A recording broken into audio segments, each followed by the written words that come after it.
Hey, welcome back. It's Jake. Hey, I'm Michelle, and we thought that we would jump on here today because we've just finished 3.5 weeks in the Philippines. I just like to round up. I just say we were in the Philippines for a month. Yeah, and we get lots of questions about the Philippines, what we thought of it. So we'll just give you our experience, our rundown of the past few weeks here. So let's jump in. Yeah, let's go back to when we were planning this. So when we were planning this, I asked around some people that have been to the Philippines, and we got some hot spots and some great recommendations. And then we started to dig in a little bit. We contacted some travel agents, some tour companies, really, tour companies, not travel agents, to see if we could get a tour guide, a guided trip around the Philippines. Yeah, and just because our experience with using tour companies in the past, when we find really good ones that truly know the ins and outs of the area, or they can get us into spots that we otherwise wouldn't find or couldn't get ourselves into, or people's homes, or cooking with families and We stuff try to like get that. into people's homes. That's our plan. No, they give us these really cool experiences, though, that we wouldn't be able to find otherwise. In people's homes. Michelle, just so you know, Michelle really wants to do homestays around the world. She just wants to stay with local families everywhere. I just think it's like an interesting experience. In reality, like I also like my comforts and all that kind of stuff. But and just so you know, we are not budget travelers. We're not luxury travelers. We like our comforts, but we like some eco types of friendly stays whenever we can.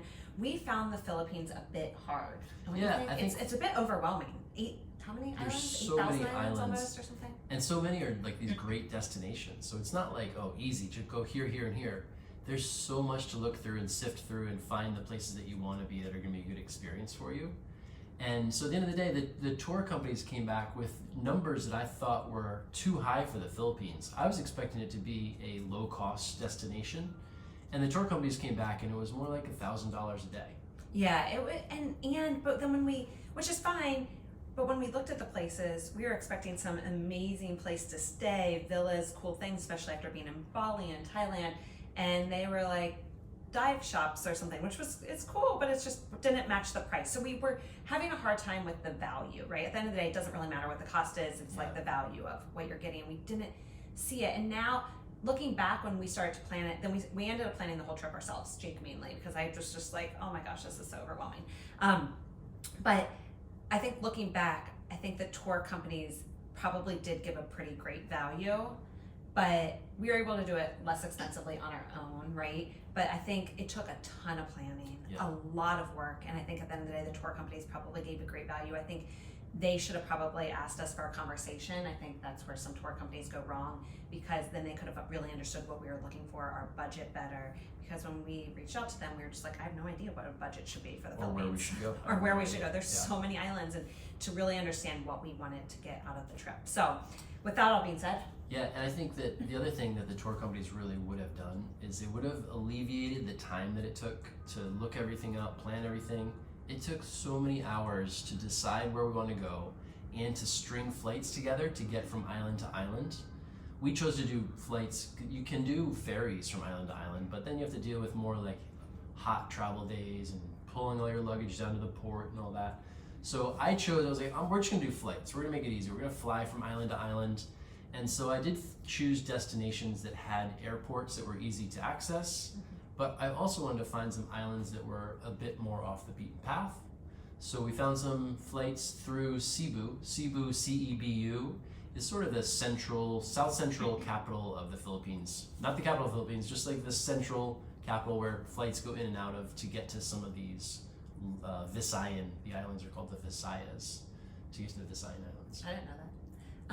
That's the I was Bisaya. I was kind of chuckling there because we used Cebu Airlines and Philippine Airlines and Siargao, which is Cebu's Pacific's other airline. Regional airline, yeah. Anyway, Cebu, oh my gosh, I have a little thing in my throat. Cebu's slogan is we fly. This is live, Michelle. You gotta hold it together. We fly everyone. Like J-U-A-N. We fly everyone. I don't know why. That's their motto. So funny. But then we started talking about, we're like, oh yeah, the whole Spanish influence and lots of people named Juan, I guess. I don't know. I think it's cute. I think it's fantastic. Great. So we had great experience on, but Yeah. almost all of our flights were early. Like they took off early, they landed early. And They they're were these all 45-minute flights, you know, on propeller planes, so you do have to get on those small planes, which can be unnerving, but they're pretty reliable, like going in and out. Yeah, I mean Are they reliable? these are small airports. Also, what'd you say? Are they reliable? Ugh. I don't know. They were fine for us, I guess. We made it. We're here. Cebu. So lots of people fly into Manila because it's the international destination, right, to fly into. But depending on where you're coming from, we actually realized you could fly into Cebu direct, which actually saves, like, it just gives you some more options of where to fly sometimes, and saves that connecting route through Cebu to go somewhere else. And so we flew into Hong Kong, spent some time there, and then flew over to Cebu direct. Right to Cebu, CEBU, and it totally what Michelle's saying. So instead of having to do this like Manila connection, which is just kind of annoying to go all the way up to northern Philippines, it just pulls you right into the islands where we want to be near. Yeah. And from there, we just had a 45-minute flight. So we did have to do kind of these little 2 stops. So we'd fly into Cebu and then go to the next place. Yeah, so we decided on 3 islands. And we had a ton of time to do a lot more. Wait, real quick though. The thing about Cebu is it actually is a decent airport. Yeah. And it had a lounge, which was really great. So We love our lounges. one of the days we had a really long layover in between our connection. And so Cebu, the lounges there made it really reasonable or easy to travel there. And sometimes we like flew in via Cebu Pacific, the airline, and then we transferred to the airline, like Philippines Airline, just to get to where we want to go. And so you can do that with quite ease, to be honest. So we did that several times. We switched. I mean, it's a little bit of a pain, but you gotta pick up your bags and recheck them. But they have transfer desks and stuff, so yeah, that was decently easy. Sorry, Easier go than ahead. we thought. So we chose. Okay, so we chose 3 islands and 3 islands, and we could have done a lot more, but we have been traveling a ton this year already, and so we decided we just want to kind of really get into the islands and also give ourselves plenty of rest days. Not try to see everything. If you've been following us, anything that we've been doing, we do not go somewhere and feel like we have to fill our itinerary and see everything. We have rest days. We have days when we don't have anything planned. We have days where we just want to sit and literally just rest. So we do a lot of that too. With that being said, the first one that you chose is one that I can never pronounce. It is Camiguin. Camiguin. Camiguin Island. I always pronounce it wrong without fail. Still, I cannot get it right. So we flew in there not knowing what to expect from the Philippines, right? So this is our first experience in the Philippines. And we had no transportation planned to the hotel. It's a small little airport, tiny little airport. They get you, Philippines, with these like little airport fees, like environmental fees when you leave the airport, when you arrive to the airport, and they're like 80 cents, but they're just kind of annoying. And when you go to any little, like you go to a snorkel spot here, you go to like the waterfall, you go to the hot springs, everyone gets a little bit of a fee. They're all completely inexpensive. It's just kind of like constantly dishing out a little bit of money. Okay, with that being said, Camiguin, and we went to Camiguin and we arrived and we're like, we'll just figure out how to get transportation. And we walk out of this little airport with our bags, and there's plenty of vans, so there's plenty of transportation options. We decided to take a tuk-tuk. Yeah, why not? We have 7 pieces of small luggage and 5 of us, holding a baby. Let's take a tuk-tuk. I was just like, this is, we definitely need to take a tuk-tuk. We only had a 15-minute little ride, and it was just fun and funny, and it was great. It was great just first, like popping down with our luggage on top of this little tuk-tuk, and it was, I don't know, really fun. You decided on the hotel based on location because... Yeah, initially I had chosen a hotel in Camiguin that was a little bit more of a upscale for the Philippines. But after researching it more and more, it was too far away from the town. It would have meant we would have had to eat all the meals at that resort more than we probably would have liked. And it got sort of mixed reviews on the food. And then the beach wasn't great near it.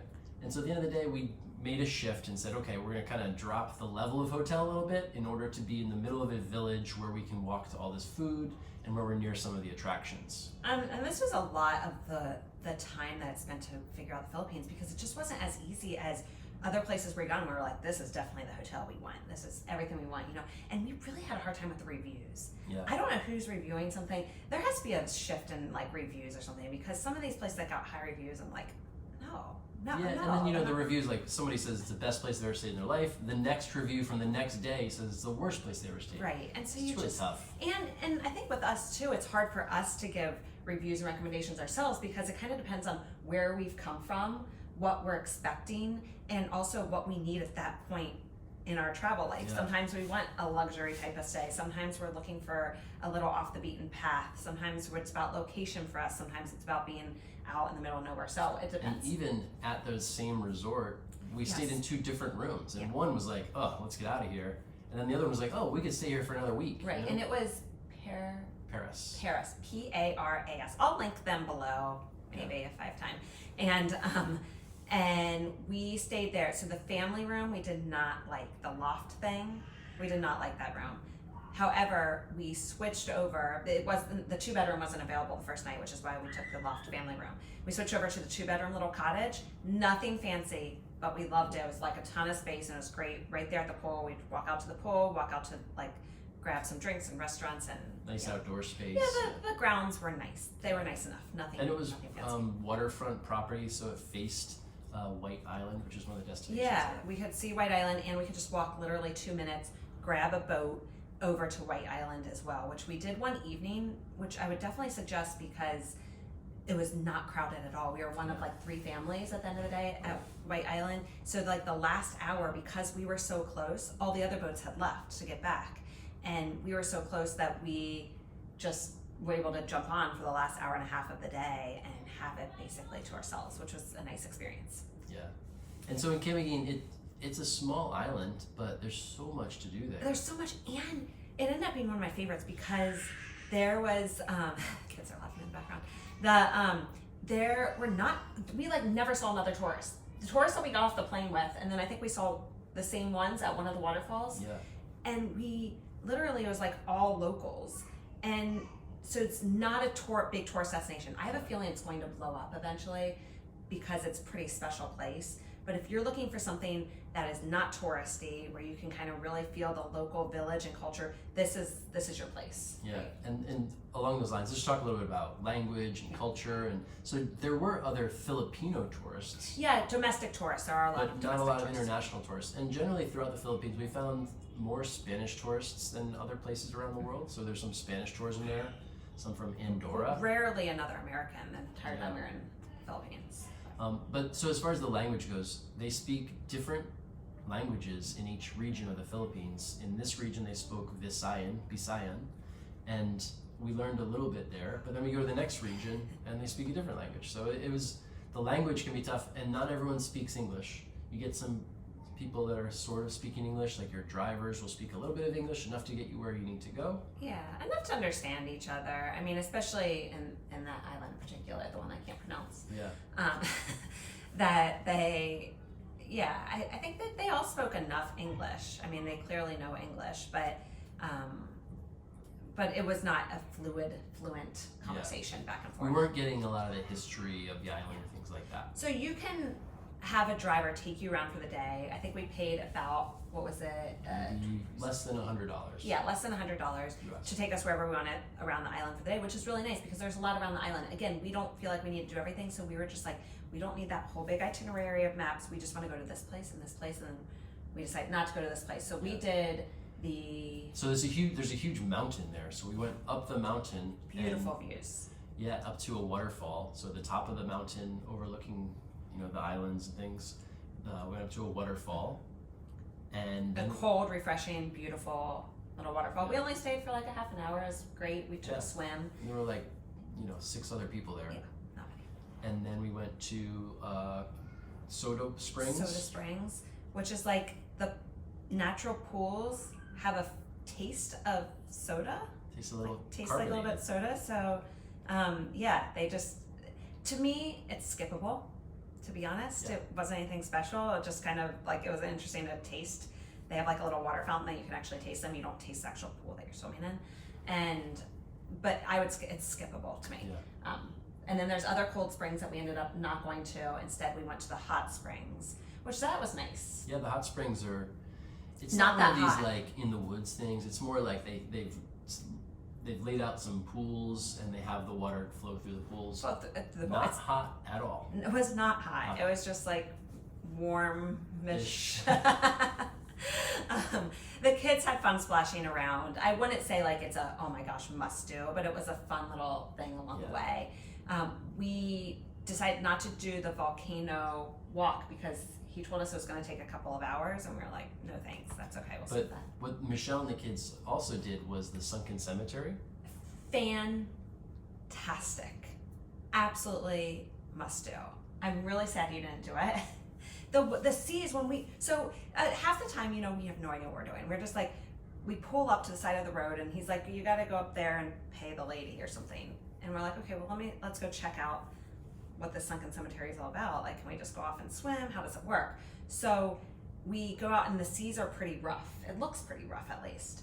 And we're asking some of the locals, like, can we go swimming out there? Can we snorkel? Or how do we rent a snorkel? And they're like, up there, you got to go pay the lady. So we go back up, talk to the lady, and Jake decides, you know, this is probably not the best for Jovi. We usually put him in a raft, but it looked pretty. He would have been bouncing around. He would have been bouncing around. Yeah. And I did not expect it to be great snorkeling, and I don't think you did either. Yeah, and so just so we're clear, it's in the ocean, and basically this town was sunken underwater about 150 years ago. 1870s or something. Because of a volcanic eruption, and the landscape changed, and it actually submerged the cemetery underwater. And a lot of people lost their lives, so there's a big cross kind of commemorating that.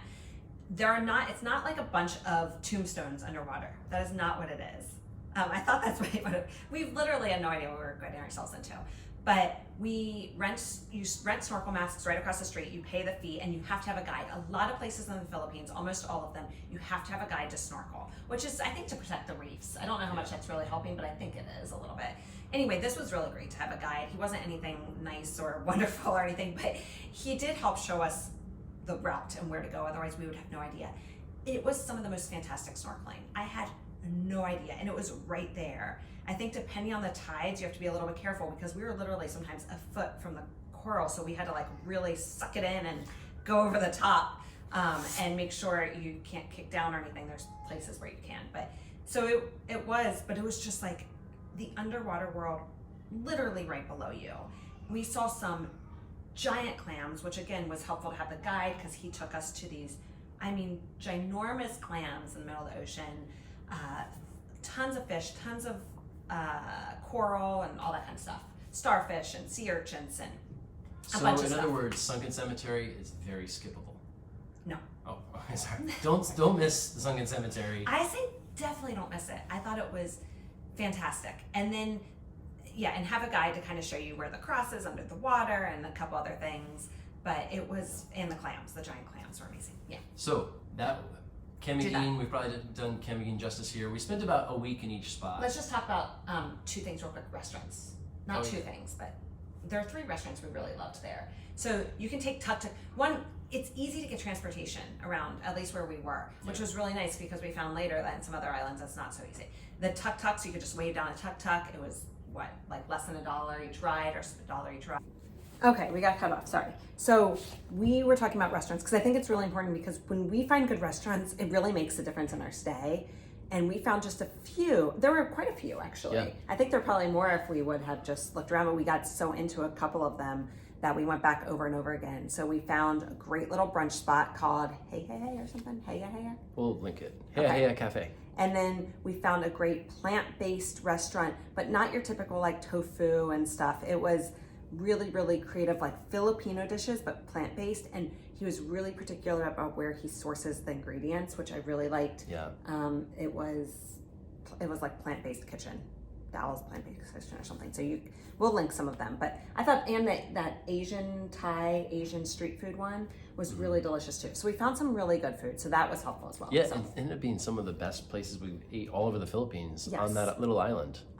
Honestly. Yeah. So, and delicious. Like we were really a little bit concerned about Filipino food. We had heard different things. Like, oh, it's just a lot of like kind of rice and beans, no real culture to it. And maybe that's true at some places where you just can only find fried food, but we honestly had some of the most delicious tasty dishes, like healthy ingredients, and so we were really excited. We had a great food experience in the Philippines. Lots of fresh fruits, lots of fresh fruit shakes, lots of fresh coconuts. I mean, what more could you want? Yeah, and so we would overall just really highly recommend Camiguin Island. I think it's not, on your average tourist destination, but has a lot to offer. There's a lot to do there. Just like everywhere else in the Philippines that we went to, we didn't find the accommodations to be top notch, but we did find them to be reasonable for what they were. Right. Yes. So not expensive not expensive, but very basic. Right. Right, exactly. So I think this would go down as my top pick of an island because it's lesser known, less touristy. So if you're looking for something like that, if you're looking for something luxury where you can just like relax on the beach and have like all the services and amenities, not your island for sure. No. But if you're looking to get off the beaten path a little bit, this is a really cool island, I think, to experience Philippines. Okay, so moving on. Next, we transferred over to Siargao Island. And you have to transfer back through Cebu. So it's kind of frustrating because you're like, it's right there, but you have to transfer back. So and there are ways to take ferries from island to island. They generally are pretty long and hot. So, it's just another mode of travel we chose not to do for this one. And it was cheap enough to take flights. The flights are quite cheap from island to island. All right, so Siargao Island, Siargao Island, is known as the Surfers Island in the Philippines. It's all the way to the east of the Philippines, southeast of the Philippines, and a pretty big island overall. We stayed in General Luna, which is the little town where they have a lot to offer, a lot of restaurants and shops and things. And we stayed in 2 different places on the island. We were just trying to mix it up a little bit. I thought when we got there, we would take more of the tours for the first few days, which we did end up doing, and we wouldn't enjoy the resort as much. So we saved a little bit of money in the first part of the week we were there, and not great accommodation, but it just suited us for what it was. And then we toured all over the island those days, so we didn't spend a lot of time at the hotel anyway.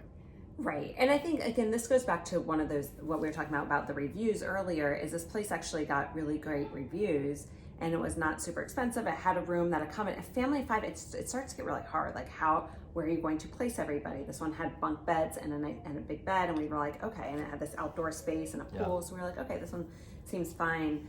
I would not recommend it. I just want to recommend it. There's nothing about it I would recommend. And I don't know how it gets rated so highly. I think maybe it's great for like couples or like, backpackers or some, I don't know, but it just wasn't for us. When we transferred, I think this is the difference a hotel can make. When we ended up, the second part of the trip that you had picked, the stay, Siargao Island Villas, we loved that. And that was a whole different experience. Now, did we love it because we came from something that we didn't love as much? I don't know, but this was perfect. We had 2 villas, one on top of the other. The kids all slept upstairs. You have to go outside to get up to their room. We set up a little camera. We had a whole little villa downstairs to ourselves, a bungalow, not really a villa, like a bungalow-y thing. And it was just a nice, cool property. The pool was great. There was a restaurant on site. The breakfast was decent. It was beachfront. And they had free paddle boards. Free yoga on the weekends.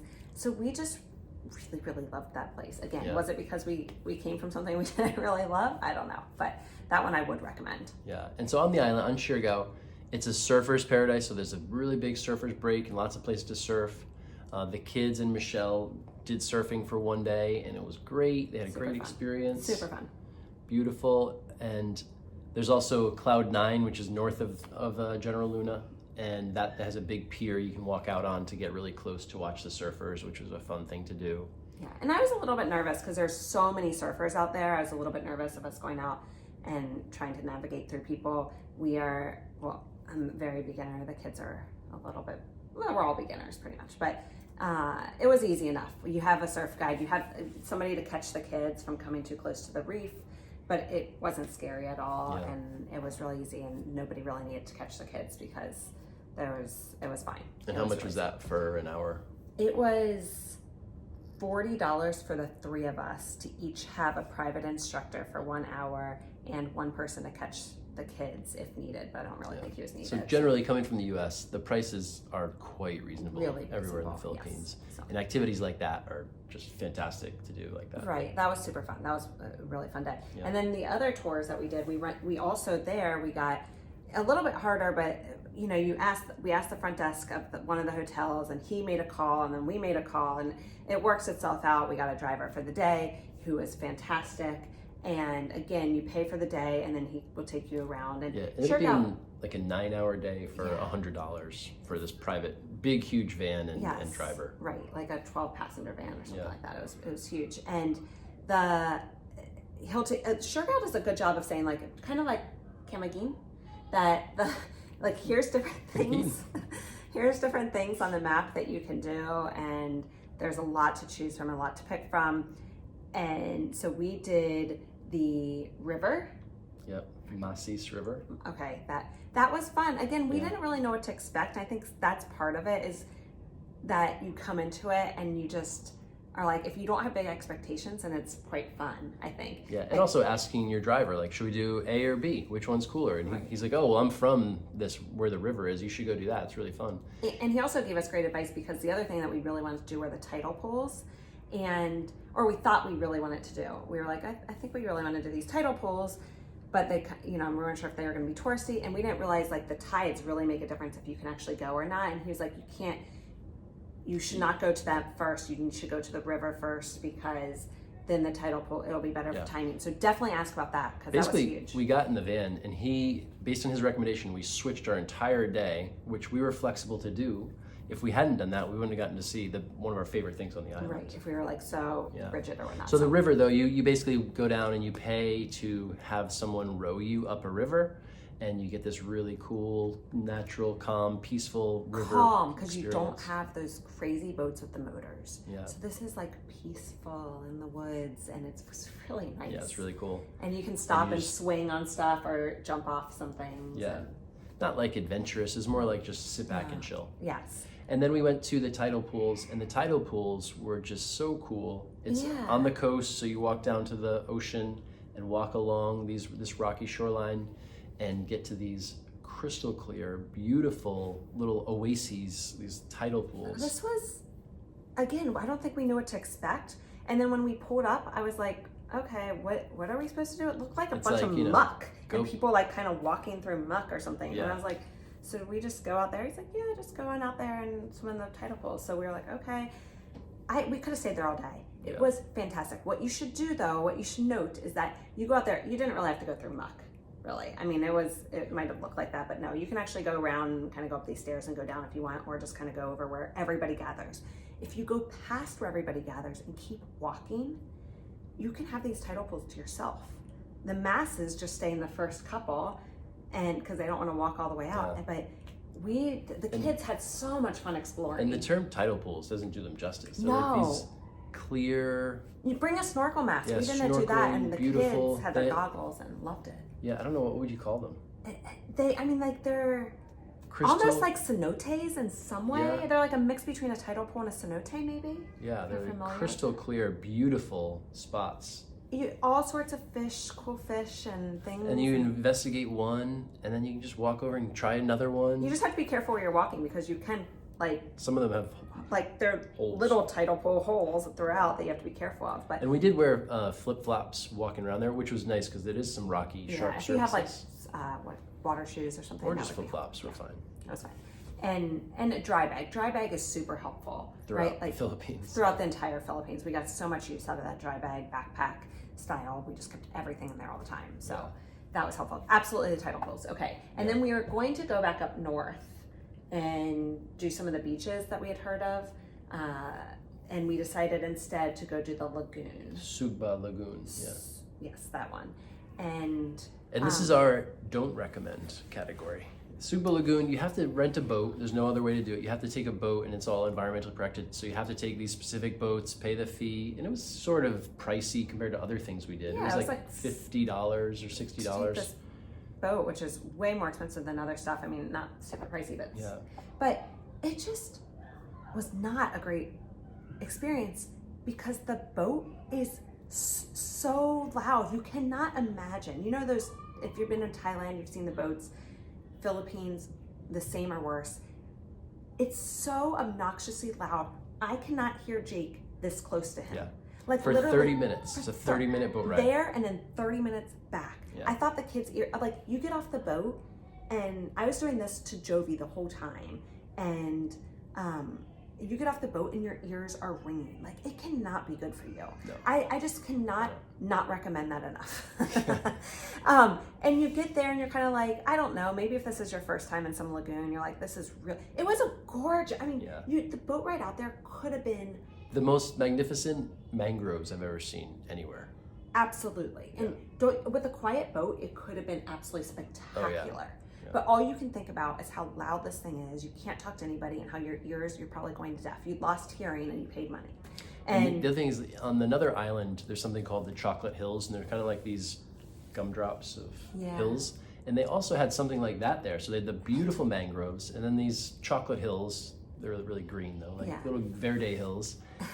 Beautiful scenery on the whole way out there. It was just stunning. You just can't enjoy it. That's the problem. And then you get there and it's like, it's okay. It's like really like all this itself. The lagoon itself is. It's like a little bit controlled lagoon environment. And we've been to so many other gorgeous lagoons in the world. This one was like just okay. Yeah. And you rent a clear bottom kayak and you can jump off a really high dive. You can't even explore that much. Like I don't know. You can't. I don't think you'd spend more than like an Suba hour there. Lagoon. Don't go. And that loud thing back, we were like, okay, no. So Michelle's like, who can I talk to about the boats? I did. Afterward, I was like, where's the environmental people? And they had all left.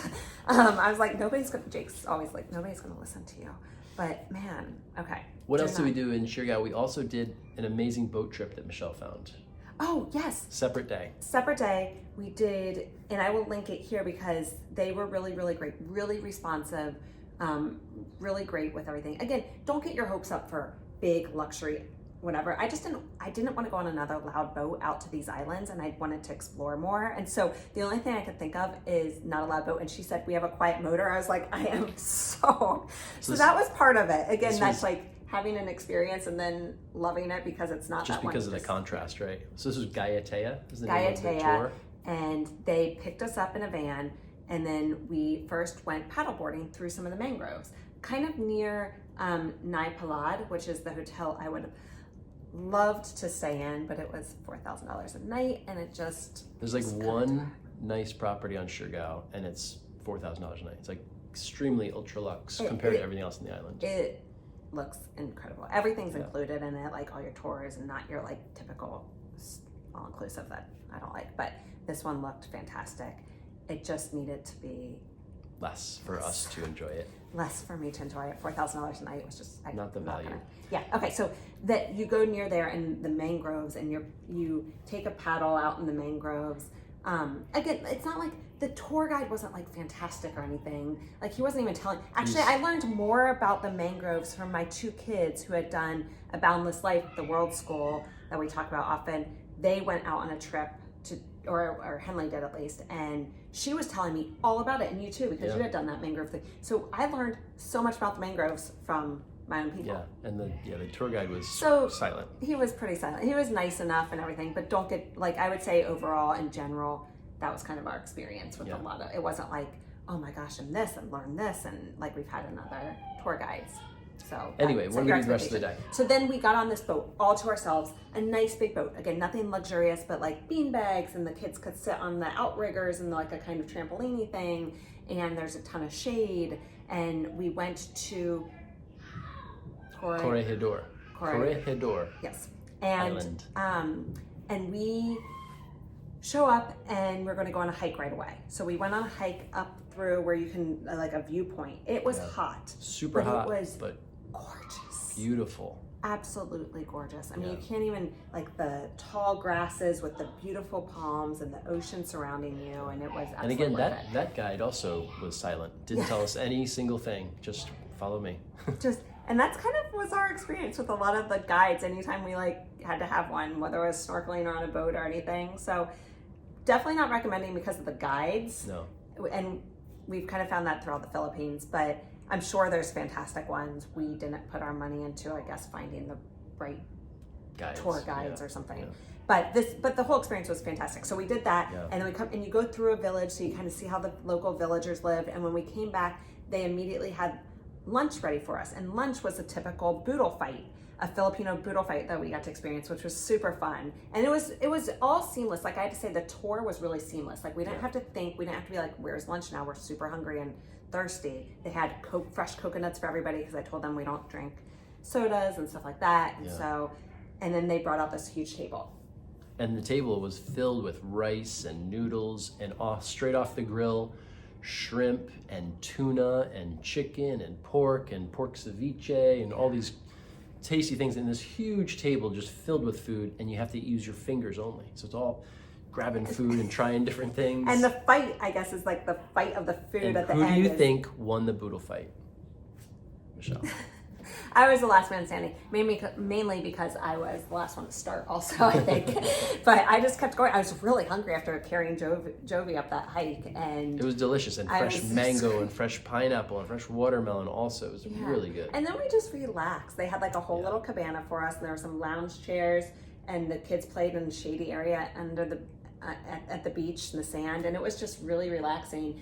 Then we got back on the boat, and we went out just over 10 minutes or something around the island to a snorkel sanctuary, marine sanctuary of some sort, where we could see some fish and some reef, and we snorkeled for probably about an hour. And then we went to Naked Island. Last stop was to Naked Island, which is really highly touristed. It's just a sandbar island. Much like White Island in Camiguin. Yeah. But I thought Camiguin, White Island was better. But again, it could depend on when you go. We also saw Naked Island where all the tourists mainly had left. Yeah, and on Naked Island, you're not allowed to wear any clothes. So it's completely topless, shirtless island. Not true. I don't think you got off at Naked Island because Jovi was sleeping on you the whole time. And I had said, I didn't want to take my clothes off. I had said that it was not worth it. Honestly, I didn't really think Naked Island was worth it. There's no shade. It's just like a big sandbar and a bunch of people there. And the luckily, water wasn't that great. The water wasn't great, and it's skippable. But overall, the tour was about, I don't know, $300 for our whole family for the private boat, and 6 people on the boat taking care of us all day. And the guides and everything. We didn't have to pay anything after we paid that. So it wasn't one of the less expensive things to do in the Philippines, but our family have a whole boat experience for the whole day. On a quieter boat, and just be able to kind of go when we want. It was fantastic. I have to say, I wouldn't say the guides were overly great. Our guide that did showed us a beautiful fight and kind of was telling us what to do. She was super nice. She was great. And the other people on the boat. I mean, sometimes when you were sitting on the boat with Jovi, they were all kind of on their phones and watching loud videos. And I was just kind of sometimes, but not perfect. But it was a great experience, and I would still recommend it if you know all that. Okay, moving on. So after Siargao. Oh, well, should we talk about the food in Siargao real quick? Yeah. There's a lot to choose from. Siargao actually has a cool downtown, General Luna. And when we say downtown, it's still a surfer village. Sandy. Sorry, yes. Villagey, total village. But it was so many shops and so many restaurants and much more tourist, surfer tourist kind of If you've been to Tulum in Mexico, think of Tulum 30 years ago or something. It's the start of this international destination where a lot of backpackers. So there were a lot of international young kids. It could use sidewalks because it's not really walkable. So you have to kind of what? Youngins, all them youngins, they're backpacks. I was that one time. You have to walk kind of on the road, make sure you're not going to get hit by a motorcycle or anything. I mean, it's not a major road, but it could use sidewalks and it would be fantastic because it's a cool shopping, lots of restaurants, and we found some decent restaurants. And getting around was all tuk-tuks, so super easy tuk-tuks. Oh, I also did my first ever ice bath in Siargao. Oh, that's right. Which I loved. It was a super fun experience. Way colder than I thought it was going to be. Way colder. You had a guide, which I thought was really cool. Very helpful. Who did breathing exercises. How many minutes did you make it? 3.5 minutes. Pretty good, right? They said they maxed out at 5, and after 5 seconds, I was like, I'm out of here. I'm gone. But I held it together, my breathing, and did it. And the guide, you said, really helped. He did, all that. So, and it's a juice bar too, so you can get out and have a juice bar and talk to people. That sounded cool. It was super fun. Yeah. So there are a lot of little things like that you can do. I would say the island isn't really geared towards families, but it wasn't unfriendly to families. Right. It's just more young surfer kind of, whatever. And at that Siargao Island Villas Resort, the one that we do recommend, we met another little family, and Jovi had a little play date with them a couple of nights, and so yeah, there were a couple of families that were staying there. Yeah. Okay, so we definitely recommend that island overall. Yeah, I thought it was lush. It was beautiful. There's lots to do. There are enough restaurants. There's and there are land activities plus water activities, which is nice to mix it up. Yeah. So okay, that's a yes. All right. Then the last place we went to is the island of Negros. And you fly into this town called Dumagete, and then we went down to this world-renowned center for diving, for scuba diving, called Dauin. I didn't know it was going to be such a big dive spot. Did you?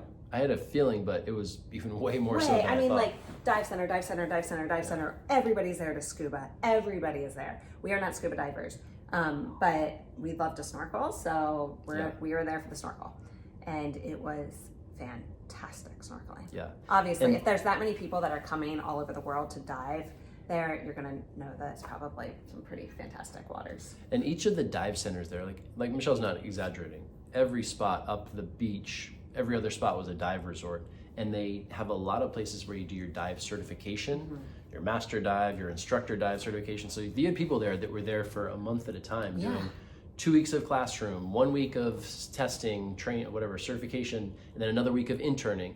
So you have people staying there for months at a time doing dive certifications. Right. And it's like when you say a dive spot, I guess that's where dive spot got its name. It like feels like a dive spot. This place is a dive. Because true? All the accommodations were low key, basic, motel-ish, not luxury. Dive spot. Is that where that term came from? Definitely not. Really? I don't think so. I'm gonna look it up. Okay. All right. Anyway, if it does, it makes complete sense because that's how I felt. Yeah. Again, not a place where they have nice resorts. No international resorts. No high-end hotels. Just a lot of local. We looked at like the Atmosphere Resort, which seemed to be more family friendly, but then it seemed like they were like nickel and dime. I asked for their like activity list. They were like charging you for the kids club, charging you for yoga, charging. And I was like, wait, I thought this was like I don't know. I hate when people nickel and dime. I just want kind of something that's like, oh, and these are the extra amenities that you get for paying a little bit more. Yeah. So at the end of the day, we chose an Airbnb. It was above a cafe. It was just like kind of renovated. It was clean, cute decor, nothing fancy, but like really nice and not old style. 2 bedrooms, and it fit us well. Yeah, and it was right above a cafe, which was really convenient because we could just order food all the time. Yeah, and also right on the beach, so we could just walk onto the beach. And so it was nice. So I think there are a lot of accommodations, probably more than we even knew before we got there, that might have been okay. It's hard to tell. It's hard to tell by the reviews. It's hard to tell with a lot of things there. This was fine. It didn't have a pool. It wasn't like luxurious.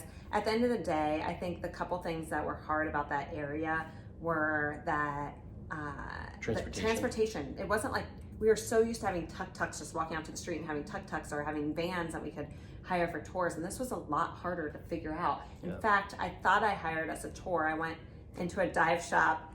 First, where we rented like snorkels was a great little spot at the beach. And I asked them, can you recommend a multi-cab tour or a van or somebody that can take us on a tour? And they're like, go check out this dive shop. So I went in and I thought I was like, okay, we booked us a multi-cab. I gave the people our ages, whatnot. Anyway, the next day shows up a motorcycle.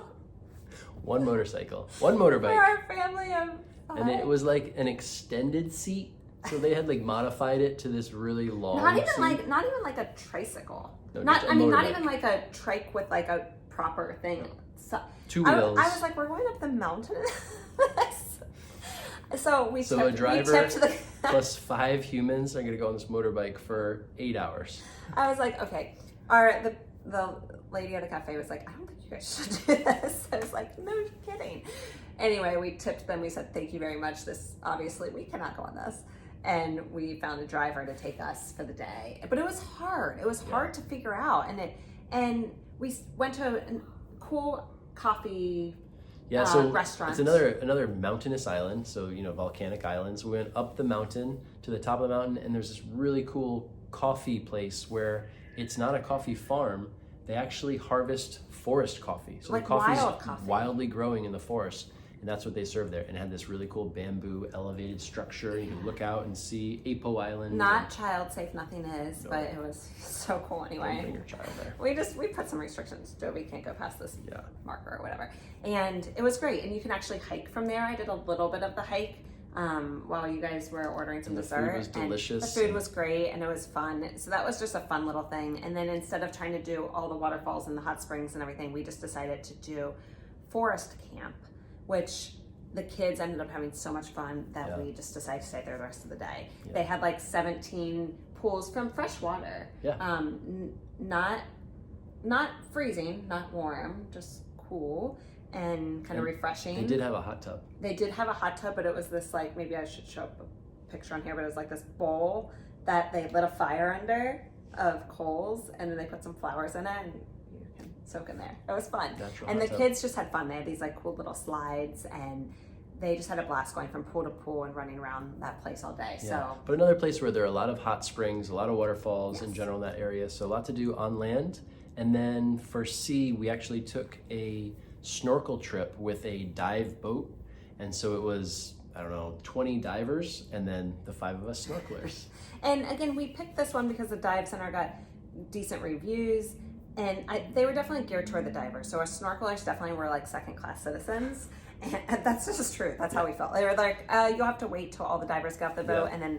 and then you can go." Even though we were like finally ready as a family, like we were like, "Okay, everybody's ready. Mhm. We're not gonna like spend an hour getting ready once we get there." And anyway, and then we had to have a snorkel guide again. These places, but he didn't tell us anything or like help us in any No. way. He was just kind of It was there. required, like, because it's another one of these national I think, parks. again, they have these to have boats, divers. like nobody Like said that. like, "Hey, we're going to this spot and here's information about what you might see." It was just kind of like, "Hey, we're here. Okay, you have an hour." So it wasn't anything great, but man, the snorkeling was fantastic. Absolutely. And the kids got to, get a close-up view of scuba diving and have some introduction to what Yeah, scuba which was- diving's all about, which was which really cool for them. Which was cool, and they were nice enough. Lunch was provided on the boat. We made 3 stops, and we were tired by the end. I They were even long, open water, open middle of the ocean snorkeling. swims, but we loved it. And even the last one, Jagger's like, "I'm not really sure. I'm so tired." And I was like, "I know, I'm tired too, but I just love the underwater world. I'm going to go for it." And then we saw some of the most biggest, beautiful turtles we've ever seen, just like right there. Not everybody crowding them, not people swimming around them, just us enjoying these turtles. Yeah, huge. Like when we say big, I mean 200 I mean, the pounds, tail was this big. 100 kilos, like huge. Their head was maybe not as big as my head. Yes, it was as big as yours. As big as Jagger's head. it was easily. as big as yours. How big's your head? Yours is smaller than mine, I think. And it was just cool. It was that fascinating. was great snorkeling. Yeah. I mean, you could That just was- be there all the time. Was that And the best snorkeling you've ever? I don't know. We've been to lots of amazing places. I know. I was snorkeling. like, I was thinking that probably definitely the top, turtles. the top, The turtles were the best turtles I've ever seen in my life. and you could just like sit there and they were just eating their seagrass and stuff, and it was Yeah. really really cool. And what was I going to say? And then Dauin. oh well, I was just going to say the other thing about the scuba is you get good gear, right? That was like Yeah. good gear, Really and good so snorkel masks. yes. Okay, but then I was also going to say the other spot that we snorkeled was right off of On the beach, in yeah. Dauin, Yeah. and you can just rent a mask. We rented For one $1. from Snorkel and Swim. They were super nice couple family that rents the masks there, and they weren't anything great. In fact, they kind of like hurt me right there. But for $1, that we could like just go out for the afternoon and snorkel, literally right off the beach. There's a little marine sanctuary. It's roped Protected off, by buoys and rope. and you can just snorkel. And again, we saw turtles. Just and amazing fish. amazing. So many The most beautiful fish. fluorescent, colorful fish I've ever seen in my life. Just right there. And so the we did that in a coral few was days. bright blue coral. It was like, really alive coral. Yes. Yeah. It was cool. So there's fantastic snorkeling. Literally, you just walk 2 feet off the beach, and Yeah. it's right there. But overall, Dauin, I would say, I wouldn't give it 2 thumbs up. It was, if you're a diver, absolutely. Sure. And it seemed like a lot of people were just getting there. You have to have a certain number of dives, so they'd take these dive trips just to be like, okay, I did 4 dives today. Because we were like, why is nobody happy on this boat? Yeah, it seems like all these divers are not very happy. We're like, man, we're so excited. We're like, did you guys see the turtle? Did you see the coral? And then and then Jake's like, I think they just have to get their number of dives in. And they're just like, another one down, another one down. And we were like, oh my gosh, this is so amazing. So, yeah, but would you recommend someone go to Dauin? No, but yeah, yes, right? Like the snorkeling was fantastic. Yeah. And I think there was an island off the coast of Camiguin that we didn't go to. Do you remember what it's called? Siargao? No. That was off of Camiguin. Yeah, I don't know. No. It starts with an M, and I forget what it's called. We never made it because we were just really tired, and I think that was supposed to have fantastic snorkeling too, and that could have been a really good extra snorkel spot on that island. I just didn't love Dauin. I didn't like. We found some great restaurants, but it wasn't. It just didn't seem like the transportation was a little bit difficult. The accommodations, there were just not that many that we thought that was kind of in the Philippines in general that we wanted to choose from. Accommodations were just a little bit more difficult than we're used to, and that snorkel the trip, snorkel though was fantastic. we took that snorkel so it's trip. hard. I don't think we mentioned it was Apo Island. Island is the island we went and snorkeled around, which is fantastic. It was, and the snorkel right off the beach was fantastic. So it's hard for me not to like it, but it just coming from the other islands, which were lush and just, I don't know, had something special about them. I didn't feel that specialness about that area. Yeah, for sure. I agree with that. So, okay, let's wrap this up then. All right. So then to end the trip in the Philippines, we came here to Manila, and we didn't really know what to expect. We heard, it's going to be so hot in Manila. We've heard different things about safety and crime in Manila. I heard it was super not safe. And so we picked an area called Makati, which is a lot of upscale retail and shopping and dining. And I have to be honest, like I was kind of like down. I was like, this is how we're going to end our trip. Like I really don't want to come here. Let's just go somewhere else. We had a couple other really cool resorts picked out, but they were full, and we were like, let's end the trip with a bang. Amazing resort. Couldn't make it work because they were either full or we couldn't get there, and we were like, okay, let's go to Manila. Let's just like rest. Let's just kind of get our stuff together. Let's do some laundry. Let's regroup. And maybe because I came into it not having any expectation and thinking we're gonna cuddle in the hotel room because it's too unsafe to go outside. Go outside. They have to I love it here. Like, I mean, I think it's a fantastic city. I'm not gonna say it's better than I won't name other cities, but like when people love other cities, I mean, this is a great city. It's clean, big sidewalks.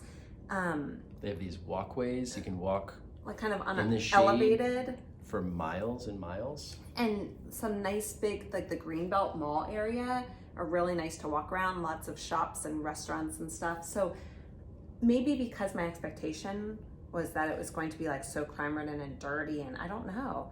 I actually really, really like Manila and would absolutely recommend it if you want like kind of a city vibe for a couple of days. At least in the area we're staying, it's also very different than what we've been doing. It's different, so we have a washing machine. We have a 2-bedroom, like really nice apartment here, basically with a pool and a gym and a breakfast overlooking the entire city. And our expectation wasn't really anything. We're not trying to tour around Manila. We just wanted to walk around and exchange some clothes and stuff. And it's been really nice walking. It's been really nice walking. Like I have really no complaints about this area of Manila. We have not explored outside of it, so we cannot speak for more of it, but it's been a pleasant surprise. Yeah. Okay. And let's see. So safety overall, I'd say at the islands we always felt quite safe. Yeah. One of the islands, he was like, "There's zero crime here. Zero." Like, I don't believe you, but okay. He's like, "There's never been a crime here ever." You did tell us that. That was in Camiguin.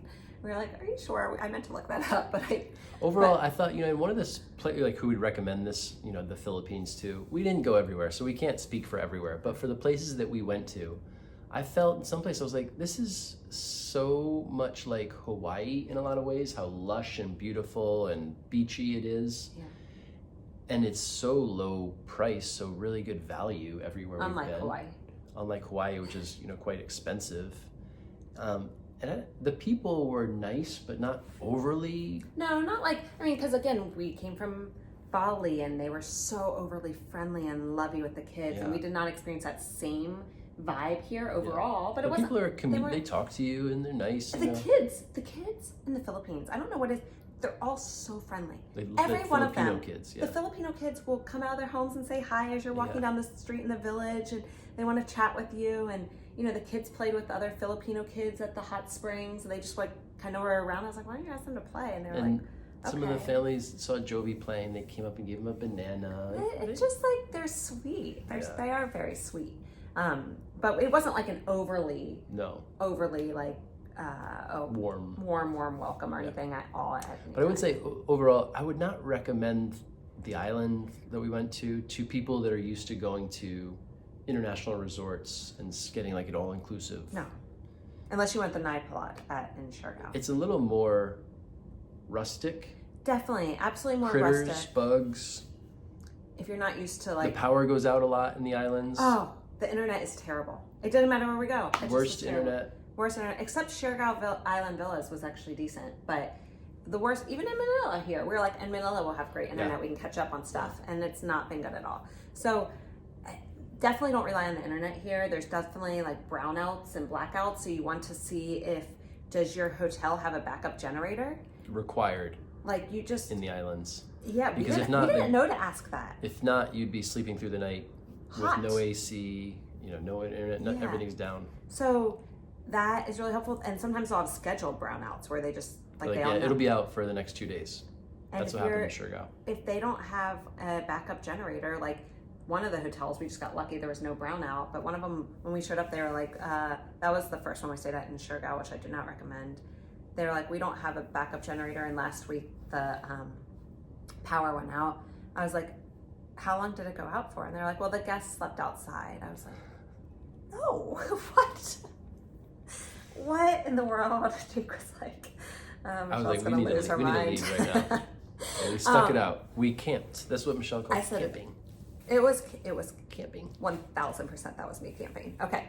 And overall though, who else would you recommend? I would recommend. You have to be a bit adventurous. You have to be a bit go with the flow. You have to not have so many big expectations. Yeah. But it is like being somewhere before it's super untouched. It's kind of how I felt about Nicaragua. I was like, this feels like it was Costa Rica 20 years ago. It's like feels a little bit untouched, a little bit raw, a little bit like definitely not developed yet. But also, you order food at a restaurant and it takes an hour and 20 minutes for it to come. And sometimes they're going to go out and get the ingredients. Yeah. And that happened everywhere. So things don't happen quickly. You're kind of on Filipino time, which is okay if you're ready for it. Yeah. But if you're like expecting top-notch service, quick, it's just not happening here. Yeah, at least the places that we went. I think that there are a couple resorts maybe we can drop that we found that we thought looked absolutely spectacular. Yeah. One was a Naipalat, but that was so expensive. The other ones were more reasonable. Yeah. Or you can reach out to us if you want some of those names of the research that we did. But we were really happy with the islands that we chose. I think it does leave me a taste for I could definitely come back and explore some more of the islands. Mm-hmm. But I also feel like we got a good overview of it. We got a taste of it for sure. And it's not like you can go everywhere. No. I mean, the locals here don't make it to a lot of these islands and stuff. So for us to have gotten a sampling of each one was a great introduction. Absolutely. So if you have any questions, feel free to reach out to us, let us know. We'll do our best, but hopefully this gives you an overview of the Philippines for everybody that's going to ask us about what we recommend here, what we don't recommend, and hopefully we covered enough of everything. I think so. We didn't really talk about the value overall. I just wanted to highlight that when you buy food here, transportation, it is really good value for your money. The food is really good value for your money. Fresh quality food, right? I think that instead of paying $10-15 for a smoothie bowl, we're paying $6 or $3 or $4. Yeah. Another thing, just to come back from where we started, was it worth it to plan it ourselves? It cost extremely less money to do it this way, but it was at the cost of our time. And I don't know that it costs extremely. I think I have the math. No, I have the because spreadsheet. I think what we didn't take into consideration is that if we were to ask the tour company how much would it cost for exactly what we did, we don't want tours all the time. We will stay in this accommodation, not this one, and we only need to go to 3 islands, not 5. Then we're not comparing apples to apples. And I've said that from the beginning. I do think that had we sat down and tried to say, okay, this is now what we want to do, now that we have a better understanding. But we didn't, we just kind of were at the mercy of these tour companies telling us, okay, here's the itinerary, and it was so overwhelming. And we were just like, these are places that we want to go. These are the kind of places we want to stay. And the price tag on top of it, we were like, are we really going to spend $20,000 for this tour when it doesn't seem that we're in the Philippines, right? Yeah, it should be value. Yeah. So we definitely did it less expensive, probably. I don't think it was extremely less expensive if you compared apples to apples. But at the cost of our time, I just don't know if it was worth it. It was just constant planning. I will say it was not worth the cost of our time, but it was a lot less expensive. Yeah. So you have to kind of decide what to do. And we were doing a lot of planning on the go, which I don't always love to do because I don't always feel in the moment. And also the internet was terrible. So it just took twice as long to do anything. Yeah. Maybe 3 or 4 times as long. But Philippines, what a beautiful, beachy, snorkeling paradise and just really lush adventures. Yeah. I mean, we'll have some fantastic untouched memories in a from lot of here, ways. for sure. Yeah. And lots of adventures, lots to do. Yeah. I would definitely recommend it, but just going and knowing all of that. So, okay. Have fun on your trip to the Philippines. Do you know where we're going next? We don't know. We don't know. We don't know where we're going next. Oh, we do know. We do know. It'll be fun. Stay tuned. We have a good trip coming up. Okay. All right. See you guys soon. Bye.